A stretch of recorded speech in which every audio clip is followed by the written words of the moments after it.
Gracias a la vida que me ha dado tanto, me dio dos luceros que cuando los abro perfecto distingo lo negro del blanco y en el alto cielo su fondo estrellado y en las multitudes del hombre.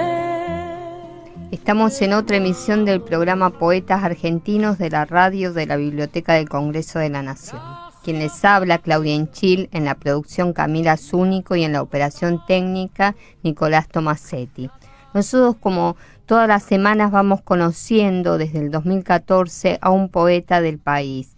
Empezamos a recorrer provincia por provincia y conocemos el material, ¿no?, lo que escriben, pero lo importante de este programa es que nos encargamos de charlar con los autores y ellos nos van contando, ¿no?, por qué se dedican a la poesía, qué es lo que les llamó la atención, a qué poetas admiran, cómo es el panorama poético en la región en la que viven. Hoy vamos a charlar con Antonio Gutiérrez. Él nació en Santiago del Estero en 1951. Al año siguiente sus padres retornaron a Córdoba, donde se crió y permaneció hasta 1973, en que se trasladó a la ciudad de Salta, donde actualmente reside. Antonio Ramón Gutiérrez es escritor, poeta, psicoanalista y docente universitario, profesor de la Cátedra de Psicolingüística en la Universidad Católica de Salta, docente del Centro de Investigación y Docencia del Instituto Oscar Mazota. Publicó en poesía Las formas de la tarde en el 87, Linealidad en el 86, Los reversos 89, Conflagración en el 90, La ciudad de los lugares comunes, esta edición de la Dirección de Cultura de la Municipalidad de la Ciudad de Salta. Después Metamorfosis cotidiana, en el 2004, Premio Provincial de Poesía, editado por la Secretaría de Cultura de la provincia de Salta. La canción primordial, en el 2005, y Moldes para una metafísica, en el 2007.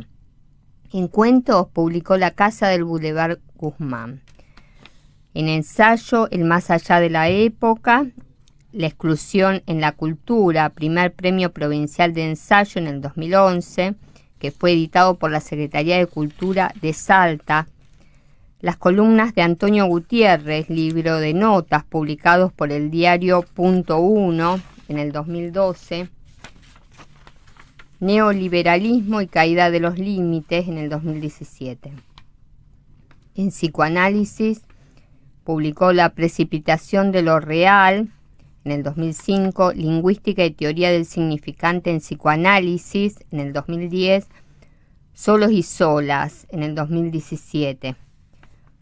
Después publicaciones en cuadernillos y cartillas de poesía como Linealidad, Materiales convocados.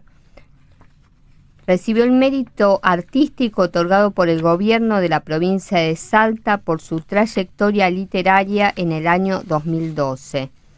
Este consiste en una jubilación vitalicia. Es primer premio provincial de poesía, Poetas Éditos, concurso de la Secretaría de Cultura de la provincia de Salta en el 2004. También primer premio provincial de ensayo en el 2011. Premio Accessit de poesía, Poetas Éditos en el 90, también de la Secretaría de Cultura de la provincia de Salta.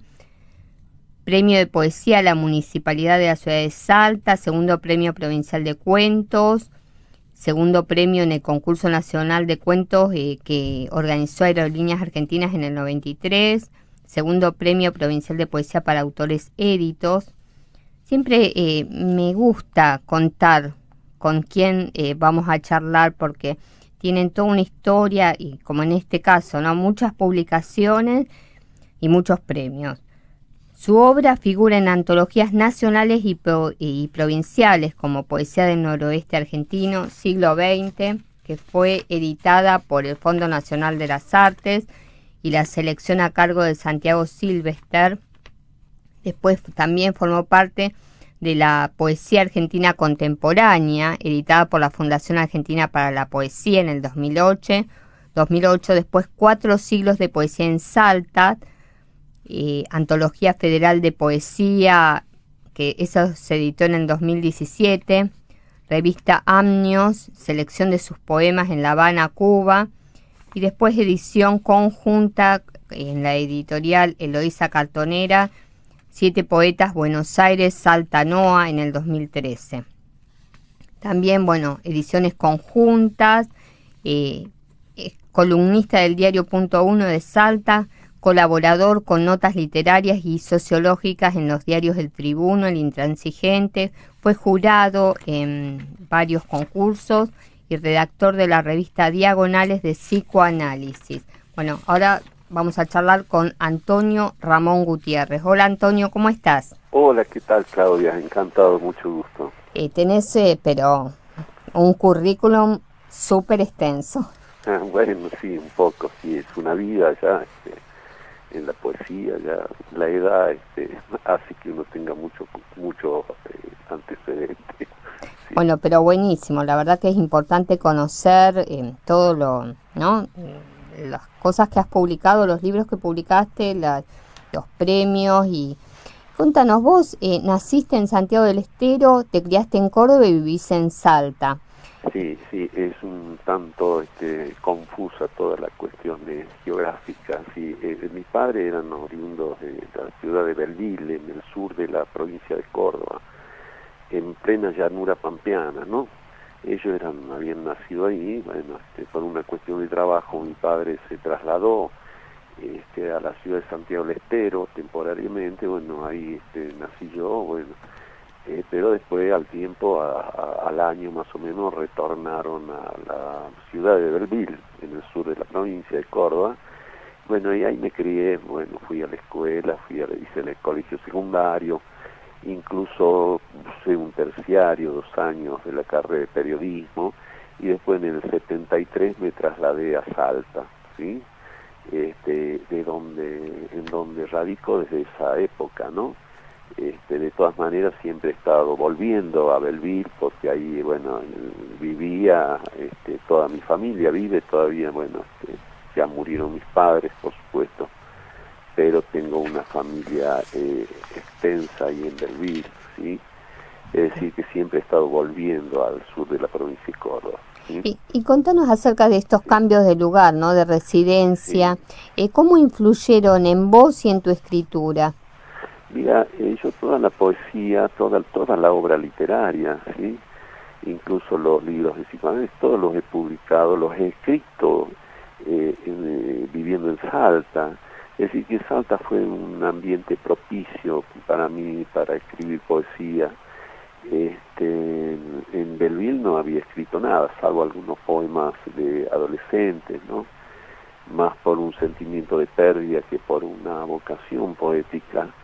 Es decir, toda mi obra fue escrita en Salta. Sin embargo, he advertido que, digamos, lo que aparece en mi poesía es la temática de la pampa, es el espíritu de la llanura, son los fantasmas de la infancia. Yo creo que todo escritor está atravesado por los fantasmas de la infancia, de los años juveniles, y que eso siempre es lo que aparece en la poesía, ¿no? Yo no había advertido esto, me lo han advertido otros poetas. Digamos que lo que aparece es una poesía referida, atravesada por toda la cuestión pampeana, la cuestión de la llanura.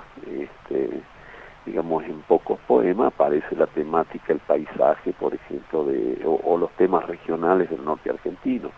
Más bien soy un escritor de la llanura. Por otra parte, me considero un escritor, un poeta salteño, en la medida que vivo ya hace muchísimos años en Salta y he escrito mi obra aquí en Salta, ¿sí? Claro.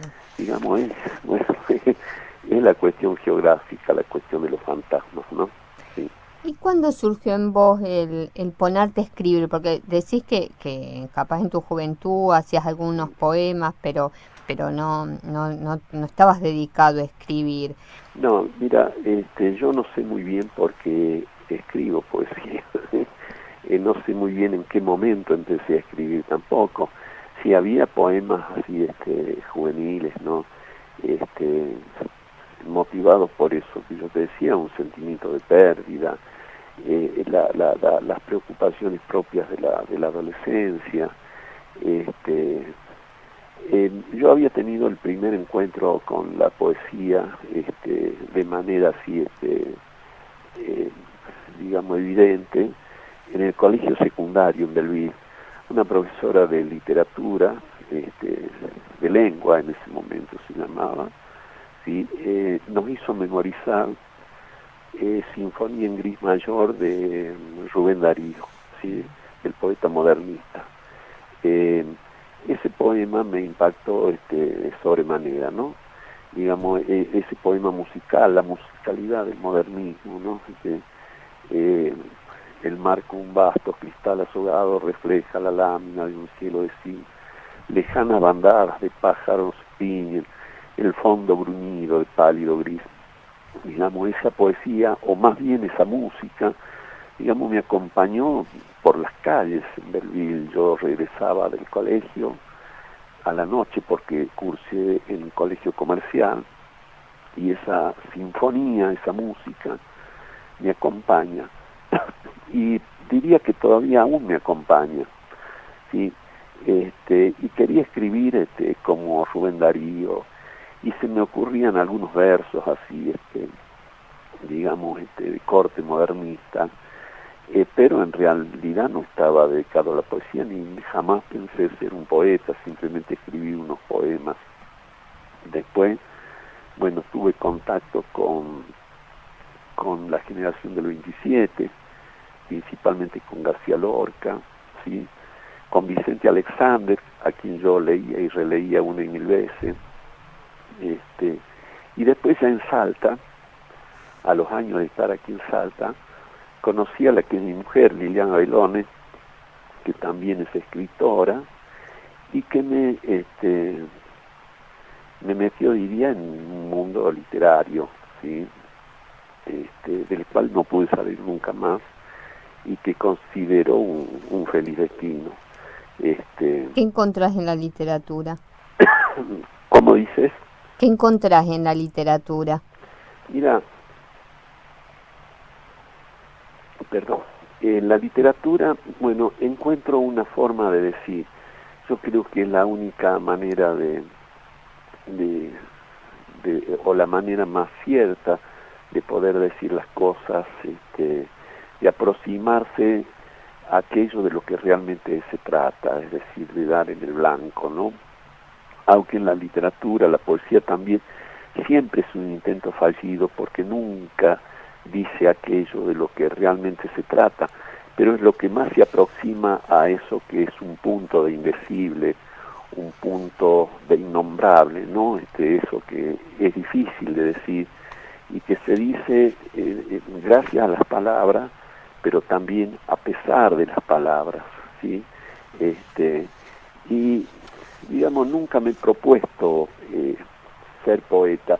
Es más, siempre he estado un poco, he hecho varios intentos de dejar de escribir poesía. ¿Por qué? Y bueno, porque, digo, no encontraba una verdadera razón para escribir los poemas, publicarlos, editar un libro de poesía, etcétera, ¿no? Porque yo tengo la profesión de psicólogo y psicoanalista, profesor de la universidad, y estaba más inmerso en las cuestiones del trabajo.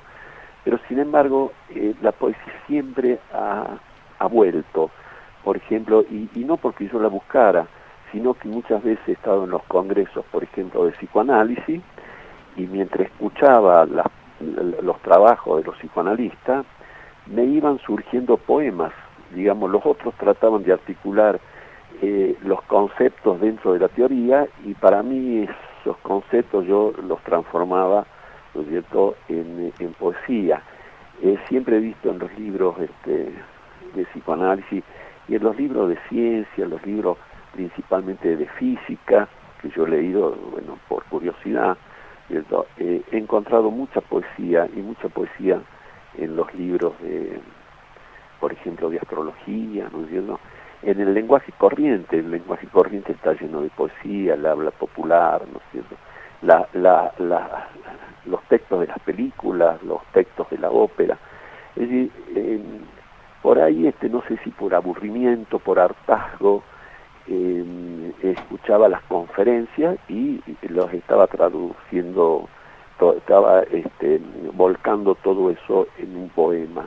Es decir, que soy poeta a pesar mío también un poco, ¿no?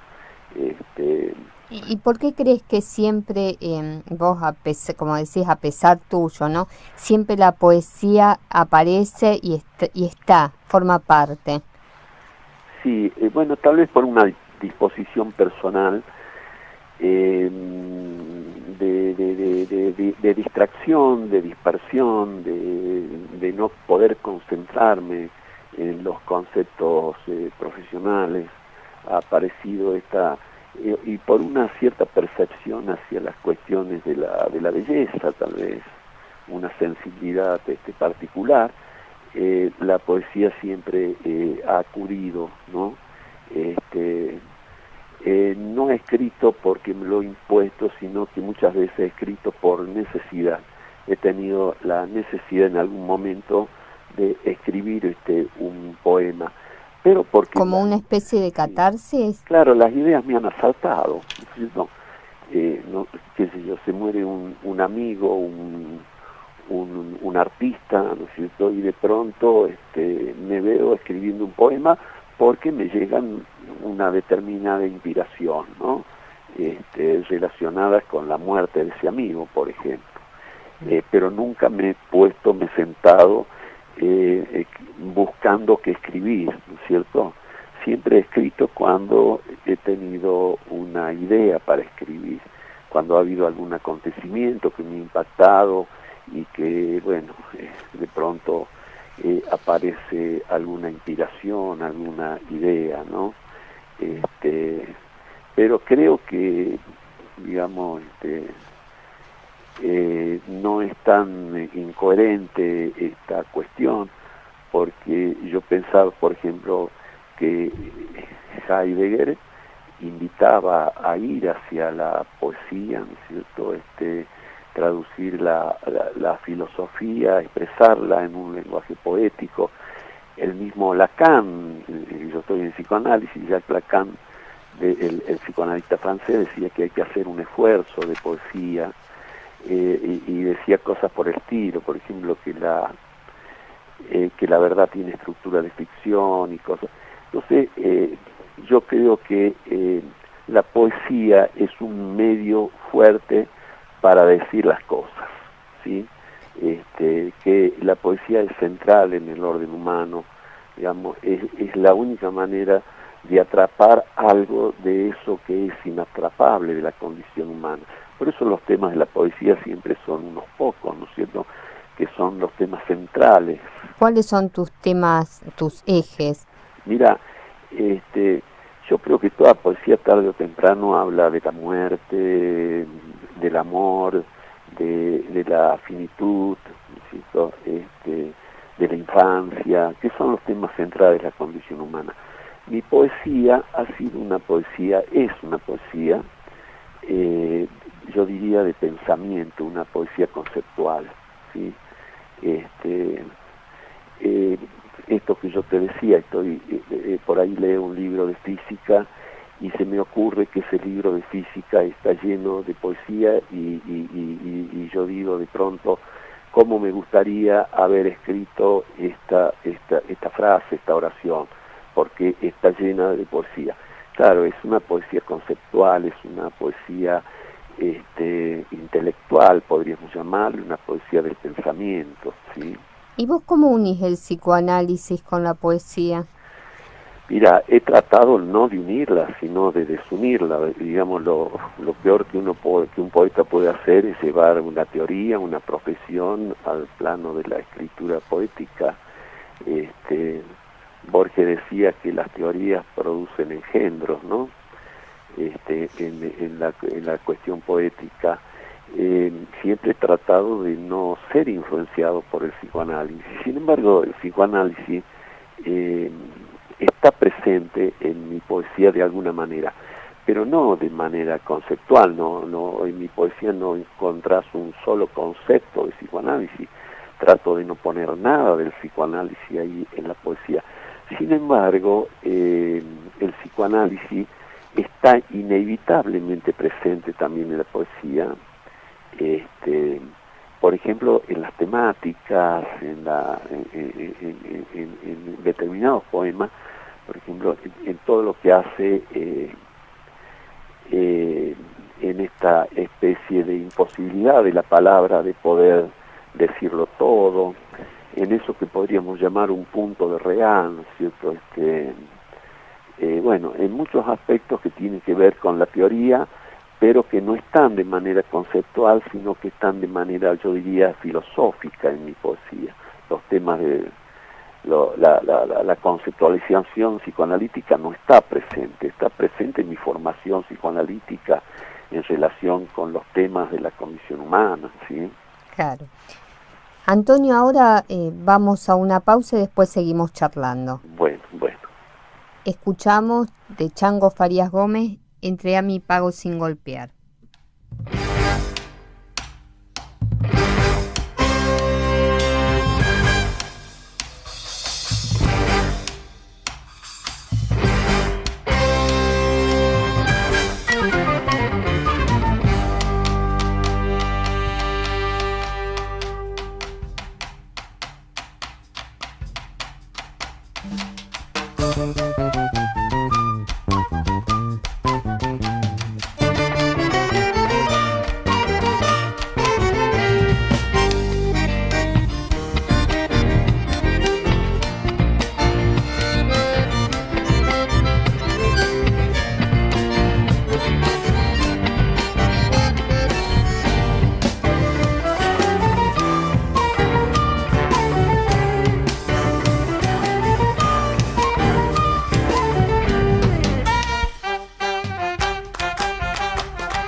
BCN Radio.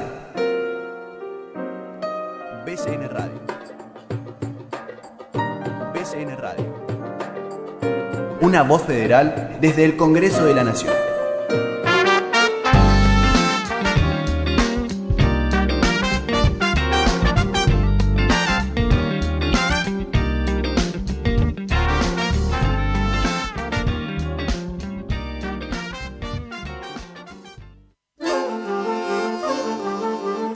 Visuales, conciertos, homenajes y mucho más. El Congreso abre sus puertas. Conoce tu cultura. Cultura Congreso. Martes, 13 horas, por BCN Radio, la radio de la Biblioteca del Congreso de la Nación.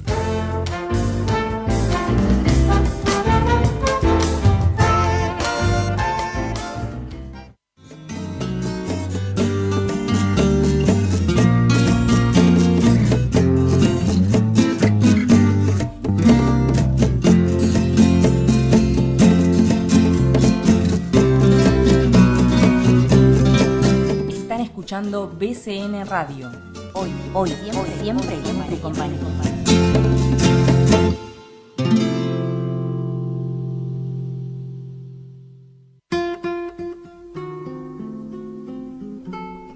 Estamos charlando con el poeta Antonio Gutiérrez.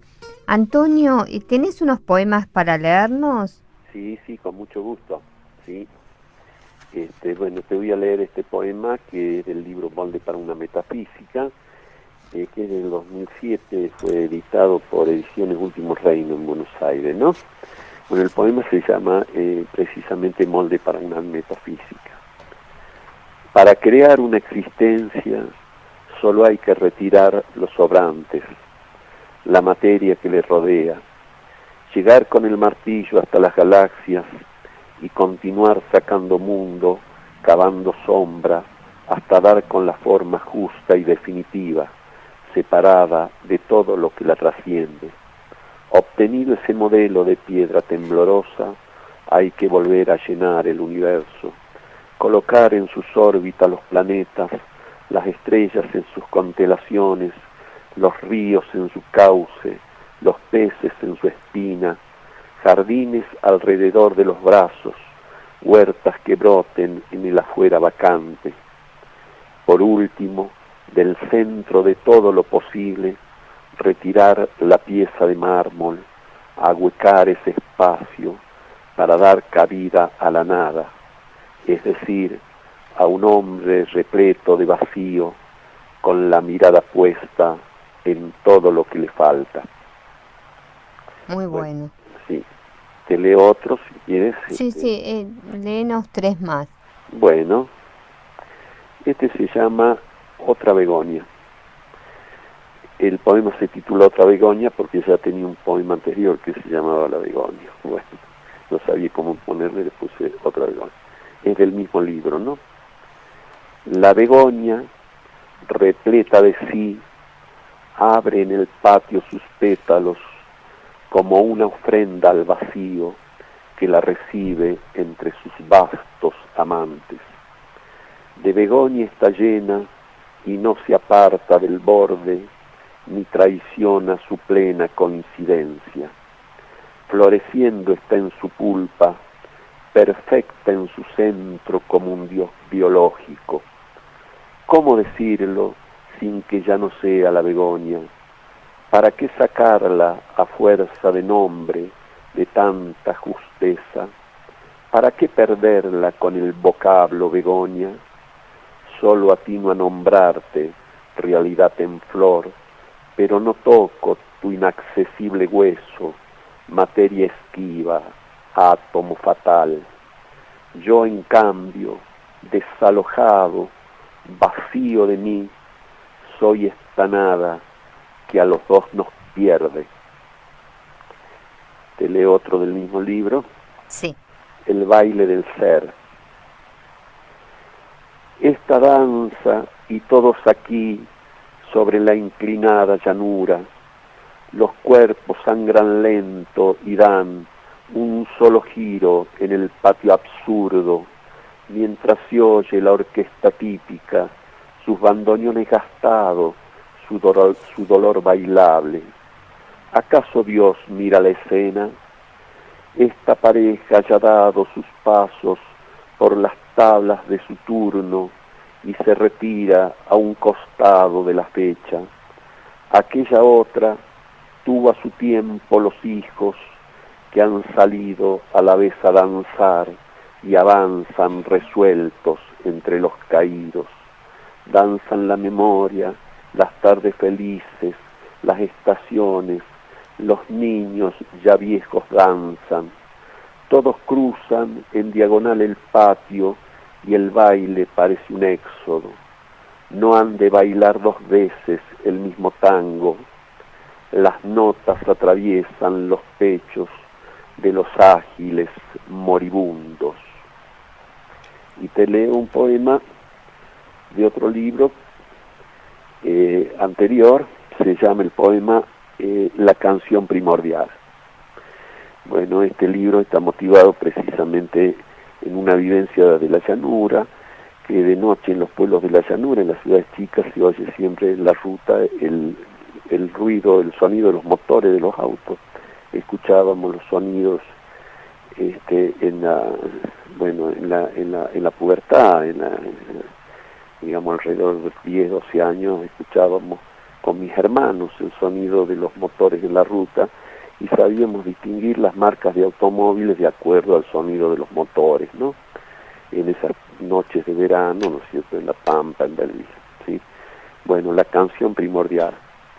Escribo en esta noche mientras un motor se oye en la ruta como una canción primordial. Es el cortejo de los amores que no fueron, las bocas que no besé, las palabras que no dije, los lugares donde no estuve, los libros que no leí, los cabellos que no acaricié, el rumor de las noches del verano, la juventud que fue quedando atrás como nidos de horneros, los años como una melodía que insiste y que me trae la nostalgia de unos ojos, el sabor de unos labios que aún me hieren el alma, el recuerdo del paso del tren de las 12. Escribo en esta noche mientras un motor se oye en la ruta como una canción primordial. Hermoso. ¿Y tenés otro poema? Sí, tengo muchísimos otros poemas. Sí, ya te leo otro. A ver, espérame un segundito. Estamos escuchando al poeta Antonio Gutiérrez, que nos está, leyendo poemas de sus libros. Sí, espérame un segundito. Voy a localizar aquí un poema. A ver, espérame un segundito. Sí. Bueno, este poema es a mi padre. Sí, mi padre, todas las noches, la mayoría de las noches, siempre se iba al club. Volvía de trabajar a la tarde, cenaba algo muy rápido y se iba todas las noches al club. Eso hizo durante toda su vida, desde muy joven, ¿no? Tomaba café, jugaban a los billares en ese club. Siento que es un club muy particular en Belville. Es una curiosidad porque el club se llama River Plate, pero tiene en la camiseta de fútbol los colores de Boca Juniors. ¿Sí? Qué raro. Es muy raro, sí. Es un club que tiene la camiseta de Boca y se llama River. está en Belleville, en el sur de la provincia de Córdoba. Mi papá iba todas las noches a ese club. Bueno, el poema se llama Padre. Los motores de tu época aún resuenan en este macadán heraclitiano como una sinfonía que prosigue cuando todos los músicos se han ido. El resoplo de aquella máquina de café, cual un tren pronto a partir a la memoria, en esa estación de la que nadie se despedía, salvo para volver a la noche siguiente con un día menos de luz en el trayecto. Las voces de los socios cumpliendo con la física, creyendo que todo eso era tan natural como una puesta de sol o una tarde de lluvia, o porque las formas geométricas no se discutían en aquel salón que se cobró parte de tu tiempo, en ese club donde amarrabas tus noches para cumplir con el mandato de un pueblo en la llanura, en ese river de Belleville con camiseta de Boca Junior, paradoja que nadie interrogaba porque no hacía falta, y vitrinas que exponían como vidriados mausoleos los restos de un pasado de equipos campeones y de copas atestiguando el triunfo de tanta derrota. Padre, consumiste el turno asignado, el crédito de luz de la mejor manera, puesto a vivir sobre tu hora, sin preguntar de balde cómo comenzó todo eso. Atrás fue quedando el agua de los días nacidos, tus padres españoles enseñándote el espacio, tu hermano Benito que vino con ellos en el barco, muriéndose de pulmonía una mañana como tantas, en que era demasiado fácil morir de tiempo o pulmonía. Tus primeros trabajos de cadete en esa casa de ramos generales, y luego la mecánica de las tardes, aquel concesionario con tractores Fiat y Someca, rugiendo amenazantes como tigres cebados por la curvatura de mi infancia, tu juventud a cambio de un salario y un poco de sentido, tu combate heroico contra las hordas de la adversidad, el trabajo como la única respuesta filosófica posible. Absorbiste la suma de tus horas con tus brazos y tus ojos, y fuiste el último hombre bueno sobre la tierra. Hermoso. Bueno, gracias, Claudia. Antonio, contanos bien, háblanos de cada uno de tus libros, cómo se llaman, los ejes de cada uno, y contanos por qué los títulos que le pusiste. Sí, mira, bueno, los libros, creo que el primer libro, tenía un libro que se llama Linealidad, ¿cierto? Estaba muy influenciado en esa época por la cuestión universitaria, lingüística, todo. Bueno, son los pecados de los primeros libros, ¿no? Después otro se llama Las formas de la tarde, otro libro se llama Los reversos, otro libro se llama Conflagración, digamos, ahí concebía la literatura como una forma de dar batalla, como una lucha, como la manera de dar una estocada, ¿no es cierto? La literatura como un arma poderosa, ¿no? Después he escrito otros libros, La canción primordial, que leí un poema recién. Hay un libro que se llama Metamorfosis cotidiana, donde recreo un poco los mitos griegos y los piensos desde lo contemporáneo, y el libro Molde para una metafísica. Tengo un libro inédito que espero publicar pronto, que se llama Orquesta típica, ¿sí? Mira, los nombres, ¿cómo surgieron? Bueno, surgen los nombres de los títulos de los libros, como surgen los poemas. Quizás lo más difícil de un libro de poesía es poner precisamente el título al libro, ¿no? He tratado de expresar en esos títulos lo que digo adentro del libro. En el caso de La canción primordial, suponía que había una canción que está en los inicios, en los comienzos, una música fundante que tiene que ver con la poesía. En el caso de Molde para una metafísica, bueno, fue un título casual, algo que se me impuso en la mente, que yo estaba en la computadora y de pronto me acudió, se me impuso una frase ahí, nada que ver con lo que yo estaba haciendo en la computadora, escribiendo, se me impone la frase Molde para una metafísica, y mi hija, la escribo en un papel, viene mi hija y me dice, qué lindo título para un libro.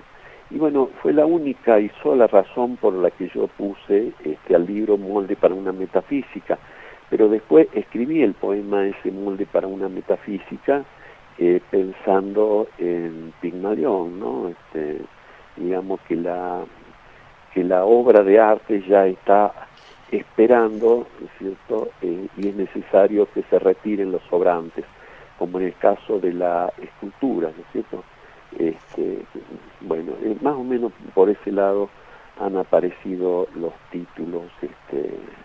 Bueno, el caso de Metamorfosis cotidiana, bueno, relacioné los mitos griegos con lo doméstico, con lo cotidiano, con lo inmediato, digamos los mitos como una matriz, como una forma universal, que cada tanto exige ser reactualizada, llenada, que se repite. Es la cuestión de la repetición, de eso que insiste, de esa marca, de esa insignia que insiste y que se repite, aunque no de la misma manera, ¿no es cierto? Siempre se repite con diferencias, de manera distinta, pero se repite al fin. Hay algo en lo humano, en las sociedades, pensemos en nuestro país también, como hay algo que siempre insiste, que se repite, ¿no es cierto? Aunque no de la misma manera, ¿sí? Antonio, ahora vamos a escuchar Debe ser la lluvia de Sara Mamani y después seguimos con la charla. Bueno, muy bien.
Debe ser la lluvia, quizás el otoño,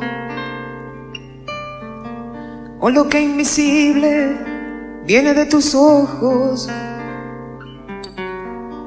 que me acerca mucho y me aleja tanto, porque tengo miedo de quemar mis manos. Porque los recuerdos no me abandonaron, pero tu mirada ya los va borrando. Debe ser la lluvia con ese mensaje,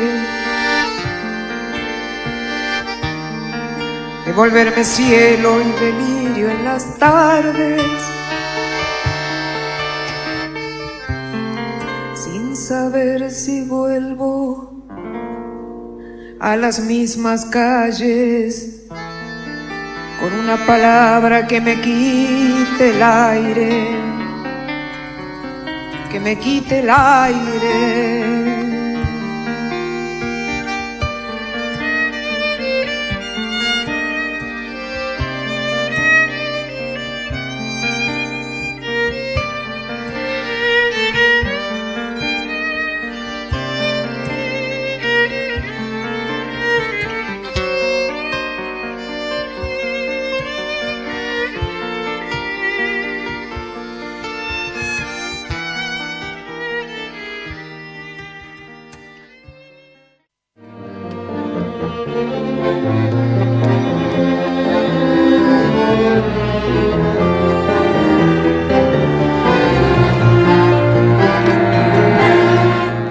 Estás escuchando BCN Radio, la radio de la Biblioteca del Congreso de la Nación.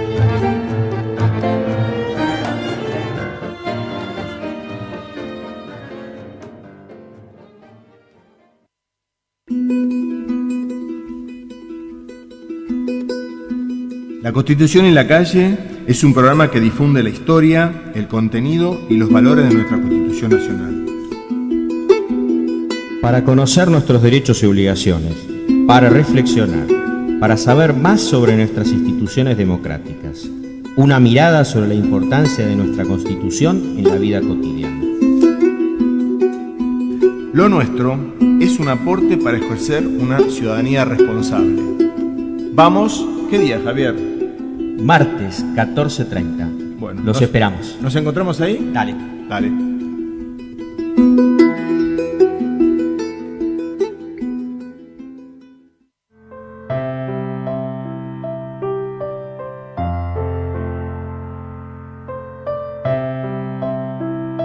Seguí escuchando bcnradio.com.ar, la radio de la Biblioteca del Congreso de la Nación.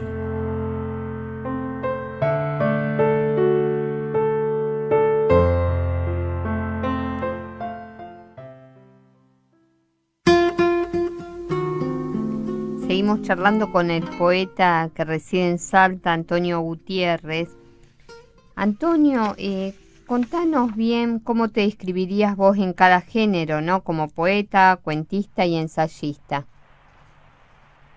Bueno, mira, sí, alterno los diferentes géneros. Fundamentalmente en literatura he escrito poesía, ¿sí? Aunque tengo también un libro de cuentos y tengo una novela inédita, ¿sí? Que se ambienta también en el paisaje de la llanura en los años 70, en los ideales y las luchas juveniles de aquellos años, y me he dedicado al ensayo. He escrito ensayos sociológicos, psicoanalíticos, digamos. He tratado de acercar al psicoanálisis a las formas del ensayo, o el ensayo a las formas del psicoanálisis. También he escrito algunos libros, bueno, que son específicos, como Lingüística y Teoría del Significante del Psicoanálisis, que es un libro referido a la cátedra de psicolingüística en la universidad. Bueno, he alternado los géneros, pero por ejemplo en el ensayo, incluso en el ensayo psicoanalítico, se advierte algo de mi procedencia poética también ahí, así como en la poesía se advierte algo de la influencia del psicoanálisis, como ya charlábamos hace un rato, ¿no? Sí. Mi poesía, bueno, te decía que una poesía conceptual se inscribiría en la línea de la poesía conceptual, por ejemplo, Jorge Luis Borges, a que yo leí muchísimo, ¿sí?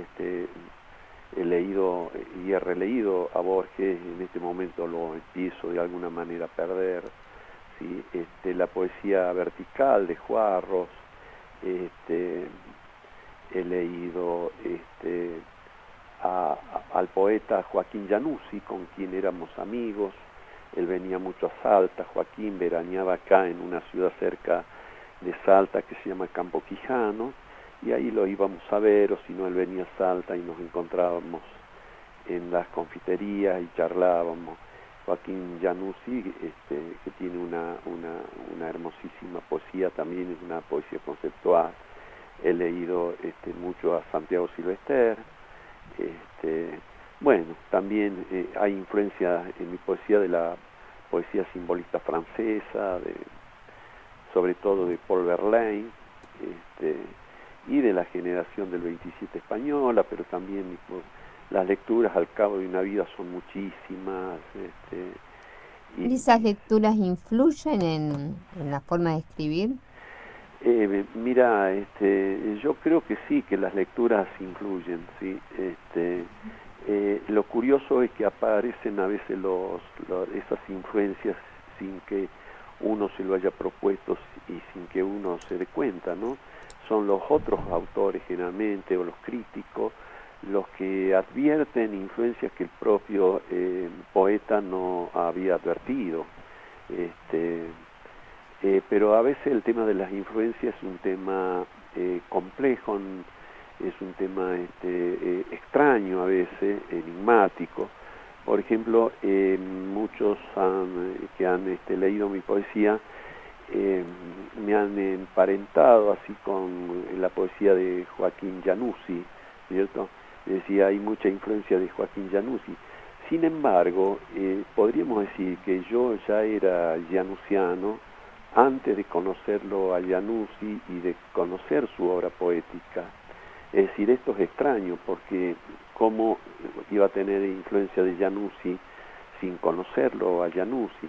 Claro. Sin embargo, es posible que la influencia haya venido de manera indirecta, digamos, envasada en la poesía de otros autores, por ejemplo, de Santiago Silvester y de otros autores, ¿sí? ¿Y vos cómo ves el panorama poético actual de Salta? Bueno, mira, el panorama poético actual de Salta es un panorama que se parece al de cualquier otra región del país, e incluso de Buenos Aires.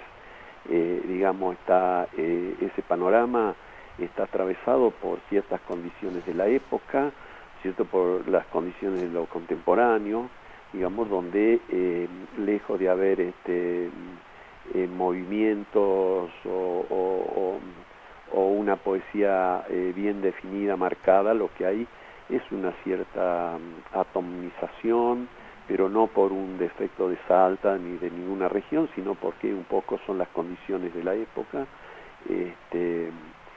Digamos, hay una especie de eclecticismo en la poesía, en la literatura en general, ¿sí?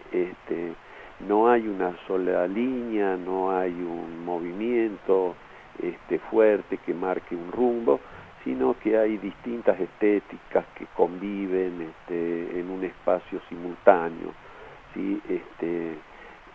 La poesía hoy circula mucho por los pequeños grupos literarios, los ciclos, las pequeñas publicaciones.